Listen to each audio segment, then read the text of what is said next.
كارثة بمعنى الكلمة صراحة. نص مليون شخص رايح للملعب، والملعب 65,000 متفرج فقط. وصلت إلى يقين صراحة أكثر الناس المتواجدة بالملعب أكثرها همج. يعني ملعب 65,000 متفرج، أنت ما عندك تذكرة رايح للملعب المن.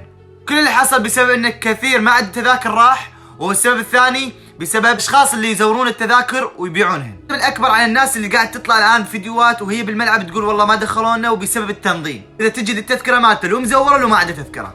تكلمنا اكثر من مره يا شباب، اخذوا التذاكر من المواقع اللي منطينكم اياها الاتحاد، مو تروح لاي واحد تشتري، مو اي واحد عنده تذكره يعني تذكرته صحيحه. اكو منافذ ومواقع حطوها الاتحاد، هاي هي الرسميه. اشوف هجوم على اهل البصره بان اهل البصره هم اللي تارسين الملعب حاليا، لا بالعكس انا واحد من اهل البصره الان قاعد بالبيت وراح اشوف اللعبه من البيت. اكثر الحاضرين من المحافظات، وشفنا امس بالليل العالم كلها نايمه يم الملعب. الحمد لله على كل حال، ما نقدر نقول اي شيء بعد ثاني. التوفيق ان شاء الله.